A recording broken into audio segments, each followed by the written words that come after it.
and welcome to Inside the WSL. Great to have your company. Now, we're making history this week. This is the first time that we've had a full-time Ireland international, a current Ireland international in the studio with us. She's had more clubs than I've had hot dinners.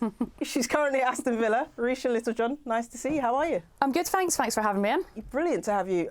Now, let me get this right, because you've had a lot of clubs, and I want to go through them. So you started at Arsenal North before they were Celtic.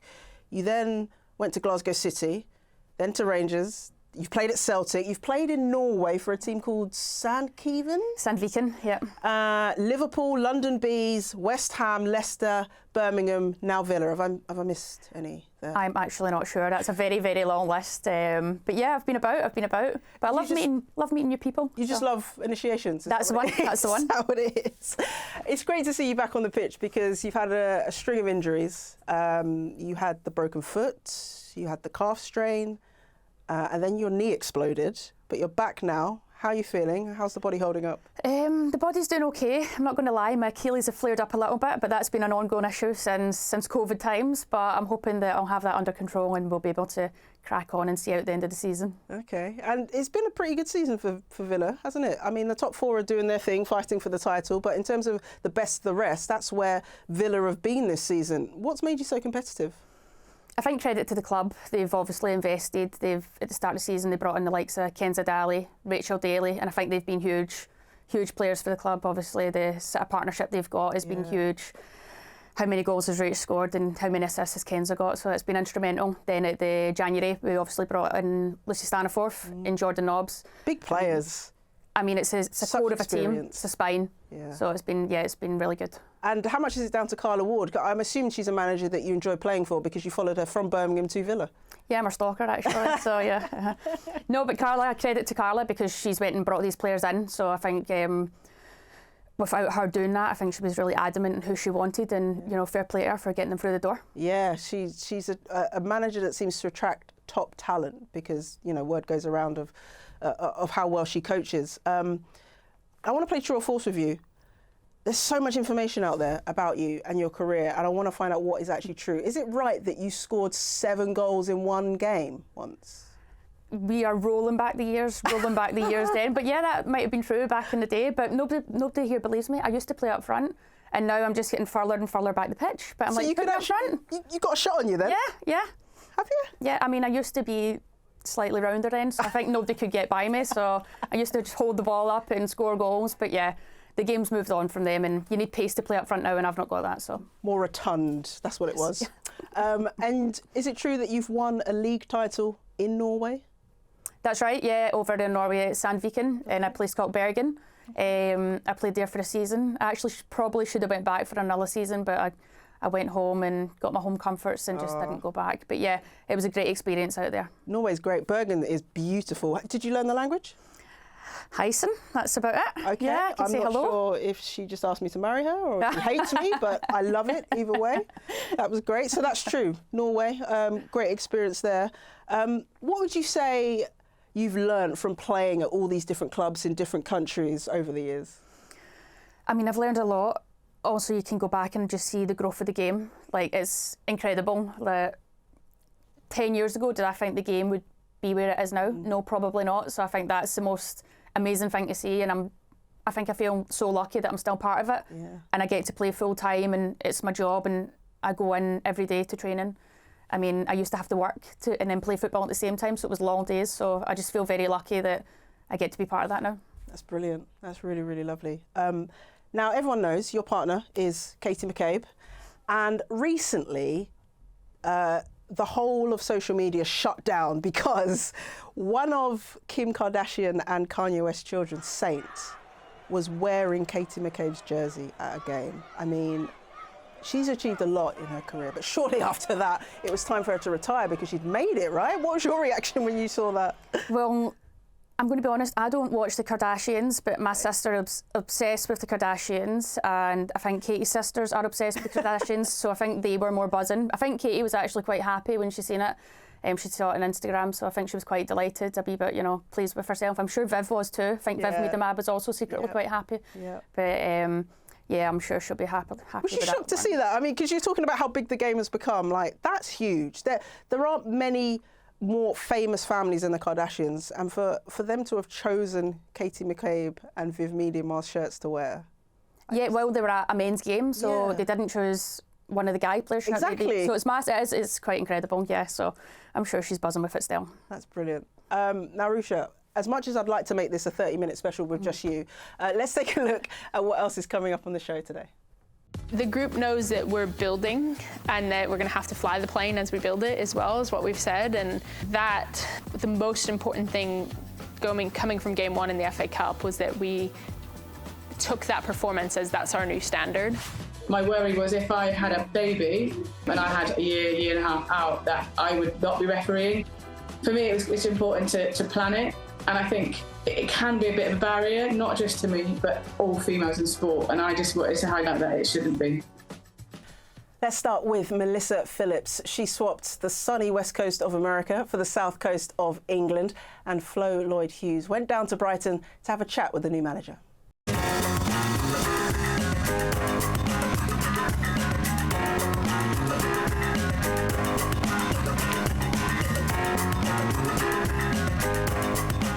Melissa, thank you so much for sitting down with us. I mean, firstly, you haven't been away from England long and you're already back. So what was the motivation between returning to England and managing the WSL? The motivation was always there in terms of this is one of the best leagues in the world and the opportunity to coach within that. And obviously what drew me across to England in the first place was the growth of the game.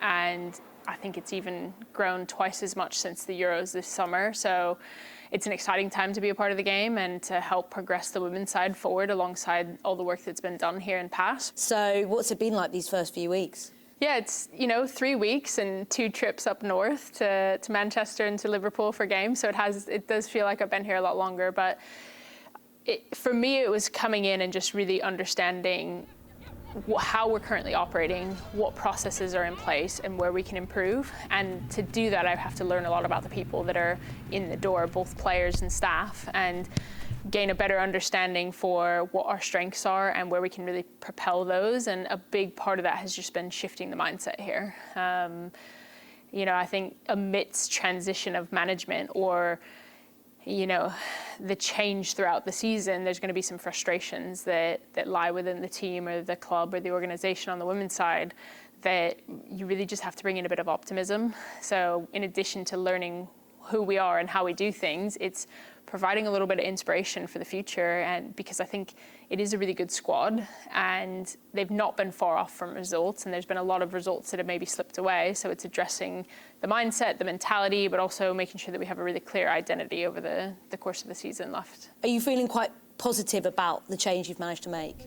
Yeah, I think the group knows that we're building and that we're going to have to fly the plane as we build it, as well as what we've said, and that the most important thing coming from game one in the FA Cup was that we took that performance as that's our new standard, going away on the road, scoring 2 goals on a team who's only conceded 9 all year, taking that performance and the work required to be competitive in it and emulating that against Everton.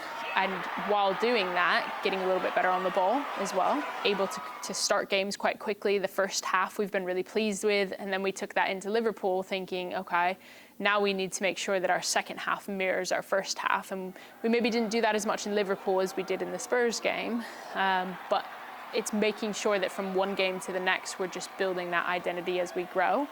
And I think if we focus on the performance, it's going to put us in a position to be as competitive as we can be within the league. Were you excited at the prospect of the stress that might come with a relegation battle? Was that actually a motivator, or what has it been like being part of that? Being honest, we haven't given a lot of... We definitely appreciate where we're at, and we respect the amount of work that is required to maintain our WSL status and stay in this league. But our effort and intention has really been focused on what do we want our performances to look like, and how would we want to be? What is the Brighton that we want to be? How would we describe ourselves come end of the season? And that's our action plan. If we want to be a team to be hard to beat, and plays with passion, what does that look like in training? What does that look like in matches, and how we're going to measure ourselves objectively to achieve those things? How do you look at that opportunity? Because you must feel like there's, quite a lot of points on the table to get, and it may not just become about safety, actually. How you're playing at the moment might mean that you actually manage to push quite high up on the table. Yeah, that's the goal. It's not just to stay in the league, it's to thrive amongst these next 5 games. Even if we look at the recent 2 performances after Everton, we probably walked away feeling we should have got at least a draw away to Liverpool, or we really could have managed our lead and gotten the 3 points away to Spurs. And those lessons have to fuel the fire. But then, as I said, we've gotten 4 points out of 3 games, and we know that we're capable of so much more. So now it's how much we can stretch ourselves this week on the training ground and off the pitch with building relationships and communication to, again, go put in a performance that levels up and is competitive against West Ham on the weekend. Well, good luck for the rest of the season. Thank you so much for your time. Thank you, appreciate it.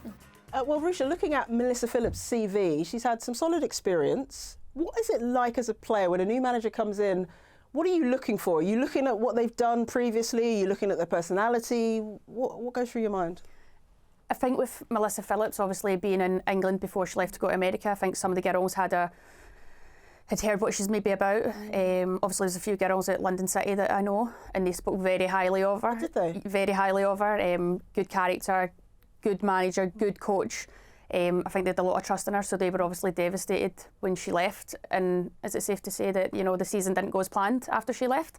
So I think that speaks for itself. And then I've heard as she's been into Brighton, more positive stuff from the girls. So she's obviously a good person to have on board. Yeah, she looks like she's getting a tune out of them. They perhaps turned a corner, but they're still very much in this relegation battle. And of course, you've been in a relegation battle yourself. How difficult is it to perform week in, week out when you've got that looming over you? Look, it's hard to perform, but it's more about sticking together and trying to get through matches. I think when you're in a relegation battle, you're not going to be playing pretty football. Yeah. It's sort of, you're fighting to survive at the bottom of the table. So you're just fighting for each other, and I think your sort of squad togetherness will come into that. When I was at Birmingham, that's definitely what got us through. It was just the togetherness and the willing to fight for each other, cover each other, and put your body on the line for each other. Part of you enjoy that. You got a little smile on your face there. I loved it. It was great. I mean, it was exciting. It was tough. It was mentally tough. It was physically tough, but it was great to then survive at the end of it. They've got themselves off the bottom of the table. They've got 4 games left. How do you rate the chances? Because it does seem as though they are performing better now. Yeah, definitely. Watching the interview with Melissa there, the way she speaks, I think she's probably how she speaks. She's sort of captured the attention of the girls. She always talks about we, us, our team. It's not about her coming in. It's she's been there. So I think that kind of language has probably got the girls on board straight away. So I think that's massive. Yeah, and so you look for that as a player, do you? You look for how the manager speaks, how the manager communicates to, I suppose, get the best out of you. Definitely. Look, I think the football's changed in the last 10 years, and sort of the days of screaming and shouting at players and screaming in the dressing room or on the training pitch, I think that's gone. It's maybe not getting that the most doesn't get the reaction. It's not getting the reaction. Okay, yeah. That's really interesting. So what do you prefer, a hug, or are you more one of those players that needs an arm around the shoulder, or do you actually react to the old school Fergie hairdryer treatment? I think the old school treatment is something that I'm used to from when I grew up playing the game. That was how managers would have spoken to you back then, and probably how players would have spoken to each other. So I'm used to it, but I definitely think, the way the game's going, that an arm around the shoulder or positive chat probably gets more out of people. It gets a better reaction. Okay, that's really good to know. It's a balance. It's a balance, isn't it? Yeah, it really is. And of course, so many players in a team, everyone's a little bit different. Everyone's got a different personality. So the manager has to work out which player responds in which way, I suppose. Exactly. I mean, there's no point, and there's players in my team that I know that there's no point in me shouting at them aggressively because it's not going to get the best out of them. So it's just a waste of time, isn't it? Yeah. Now, we rarely hear about match officials having babies, but how about this? Stacey Pearson has recently come back after giving birth, and she's come back after less than a year out of the game. She's been talking to Lynsey Hooper about her experience and also shared her rehab video diaries. Hi everyone, my name is Stacey Pearson. I'm a football FIFA and WSL referee. I have recently in the last year given birth to a little baby boy. He's our second child. My partner carried our first daughter, so this time it was my turn. And I thought it might be quite interesting to document my return to refereeing and my recovery. I actually ended up having a C-section and it was not planned, so it was a little bit more difficult than I hoped and anticipated it to be, but I thought it might be able to raise a bit of awareness of how difficult it can be to have a child and then get back to the top of a game. It must have been quite a difficult decision for you to make, to have a child whilst also trying to continue refereeing. Did you put much consideration into that? I wanted to wait until I was on the FIFA list to actually have a baby, because it was one of the goals that I wanted to achieve as a referee. As it happened, it fell quite nicely. I was on the FIFA list for a year and a half before we talked about me having my turn anyway. So, but yeah, it was one of those things that I discussed, because my worry was if I had a baby and I had a year and a half out, that I would not be refereeing. For me, it's important to plan it. And I think it can be a bit of a barrier, not just to me, but all females in sport. And I just wanted to highlight that it shouldn't be. Nice feeling putting the gym clothes back on. I think I'm doing okay so far. Very slow, but I've got to start somewhere, right? And how long has that process taken you then to get back? There was a return from pregnancy programme that I was following. I managed to get through some of it quicker than I should have, because I felt okay. And I think that was because of what I did in the early days. But yeah, so it took 6 months to pass the women's test. After a couple of weeks when I tried to do too much and then had to make sure I was actually quite more careful, I then came back and did a fourth official at Villa, I think in November, December time. I did a round 1 and a round 3 FA Cup game. So I was refereeing matches, and then I went to do a round 4, I think it was round 4 FA Cup game at Leicester versus Reading, and I had to come off at half time because I had a back injury, which was linked to pregnancy. It's the sacroiliac joint, which is one of the injuries that you can get. What has the reaction been like from the football community? I had so many comments on saying, "Welcome back, Stacey," like the WSL sent me a message on Twitter. I had Women in Football. I had referees that I've been out with in the last year, 2 years, saying, "Welcome back, good to have you back." It was just really supportive, actually. I couldn't really have asked for a better welcome back. Even some of the players on the day were like, "Welcome back, it's nice to see you." So I just did an actual bike ride. I know I'll get there eventually, so I've just got to keep on going. I feel like my legs won't move, but my mind wants them to. When you look back on your diary that you documented some of this journey, how does that make you feel? It certainly was a journey, and certainly one that I'm not the first person to have had a child and then come back to elite sport, or especially refereeing. You've had Natalie, you've had Sian, Lisa, Helen Edwards, you've got Jane and Amy as well. They've all done it and they've been there. But I think one thing that has probably been slightly easier is I've probably had more support now. Have you found that other officials have reached out to you now? Actually, one of the girls did give me a call and said, "Can I ask what support you've had? How does it work when you have a baby?" And I'm thinking of having a family in the next kind of like year, 2 years, and just wanted to pick your brains a little bit. So that was nice that they can see me as somebody to come to for advice, and I'm open to anybody else wants to do that too. And I think we've got quite a supportive community in our women's select group.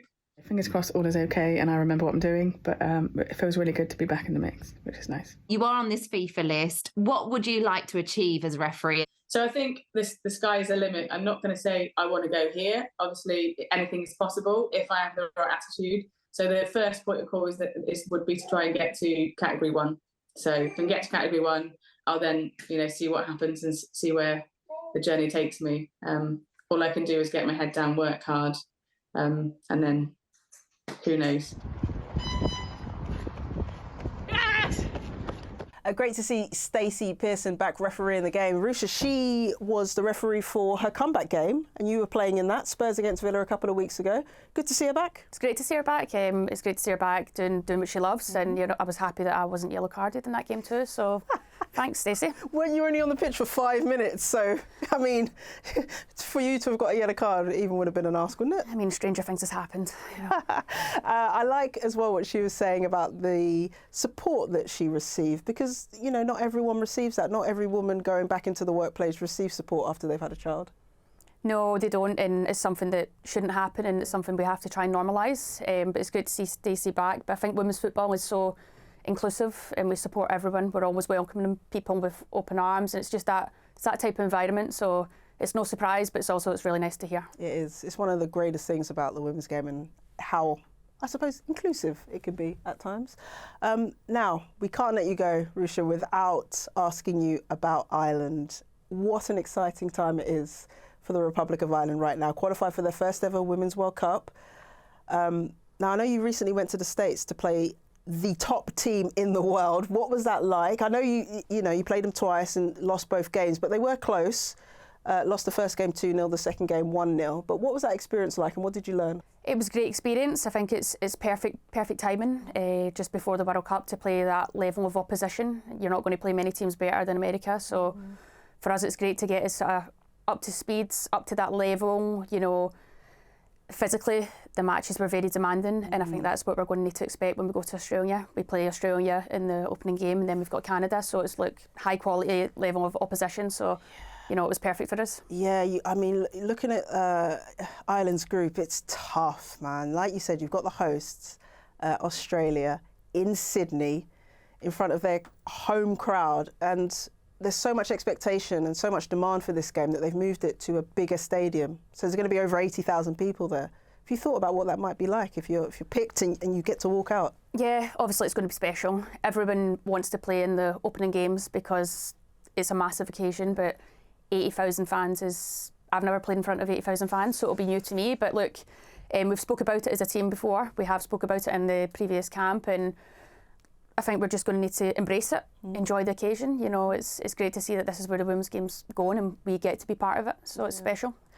It's great that you guys are making your debut at the Women's World Cup, but my gosh, you've got a task on your hands. You've got the hosts, you've got Canada, Olympic champions, you've got Nigeria, one of the best teams on the African continent. You're also travelling. So you've got a game in Sydney, you're going all the way to the West Coast in Perth, then you're coming back to Brisbane on the East Coast. Whew, when you say it like that, I don't actually fancy going now, but yeah. They could have cut you a bit of slack though, couldn't they? Look, it's going to be tough, but we can't change it now. That's the way it is, so there's no point of us, complaining about it. I think we've just got to go, look, that's what's happening, and we know it, we know that's happening, so mentally we're ready for that, and it's going to be tough, but look, this is top level football, I guess. It is top level football, and because of that, it's so competitive, this Irish team right now. What have you made of, I suppose, the debate that's happening at the moment, because there's been so many players who have switched allegiance, not just in recent months, but in recent years. You yourself have done it. How competitive is this Irish team now? And is this the strongest Irish team there's ever been? Yeah, definitely. But I think you've got to look back through the Irish teams, and there's been special players that have come out of Ireland before, and they've sort of helped the journey along the way. I think international football, everyone wants to play international football now. So like myself, I represented Scotland at underage and then chose to play for Ireland at senior level. And there's other people doing that too. So it just shows how competitive it is to actually play for your national team. But look, that's the way this game's going. And I think it's important to say that if you want to represent a nation, you've obviously got to care about that nation. I think that's very important to me, and it's very important to the Irish team. We want people to play for Ireland that care about the country, not just because they want to be capped. But the girls that have all come in have shown that, and I think that's important to see. Yeah. And what about Vera Pauw? Like, as a manager, she's led the team to their first ever major tournament. What have you made of her management style and the way she's developed the team over the years since she's came in? Yeah, Vera's wanted us to get to the World Cup. That's what we've done. We came close to qualifying for the Euros, which I think was important because we got a taste. We got so close, but it didn't quite happen. That was heartbreaking, right? Was that partly like the catalyst, do you think, to getting to this World Cup? I think without going through that, you would have never known. Like, we felt the hurt, we felt the disappointment, so we had to go through that to then get to a World Cup. So I think it was really important for the team, and obviously it was like the same core is still there. Most of the people that were at the Euros are now at the World Cup that have qualified, so it was a great journey. And look, Vera believed in us. We played to our strengths. She knows that we are defensively quite solid. We're hard to break down, and obviously now she's trying to develop us going forward and getting the likes of Katie McCabe, Denise O'Sullivan higher up the pitch and get them, sort of breaking teams down and scoring goals. So yeah, she's been important. How is it playing with your partner? I mean, you both play in the same team. Is it intense? Do you talk much before the game? Are you purely just teammates when it comes to the football scenario? Or do you let the personal come into it as well? No, I think because we're both, you know, we've both played football for a long time, so we know that it's football and, you know, the relationship's separate. Okay. I think that's important. Don't get me wrong, there was a few games early on in the campaign where we've been at each other a little bit, shall I say. But look, I've got to respect... Bringing domestics into the dressing room. Trying not to. But yeah, on the pitch we've had our fair run-ins, but it's like the same with any teammate. Yeah. So it's just football, it's part of the game. Yeah, fair enough. Professional answer. Katie will be happy with that you didn't put a business on the street. Look, do you know what you need to do as a player between now and the squad announcement to make sure that you're on that plane to Australia? Yeah, I think everyone does, and you know, no one's guaranteed to be on that plane. Everyone's in the same position. You're going to need to fight to be on that plane. You're going to need to see out the rest of the season, work hard, look after yourself, and hopefully Vera won't pick you in the final squad. But yeah, nothing for granted. Oh, it's such an exciting time. You're excited, I can tell. I mean, it's massive, isn't it? Yeah, you know, it's massive. It's huge. So yeah, I'm excited to be involved and hopefully make the plane. Brilliant. Ruesha, it's been such a pleasure. Thank you so much for coming on to Inside the WSL. Can you promise that when you win the World Cup, you'll come back on the show with the trophy? I promise that. Fine. I promise that. Thank you very much. Thanks for having me. Absolute pleasure. Thank you for watching at home. See you next time. Sky Sports Football. Feel it all.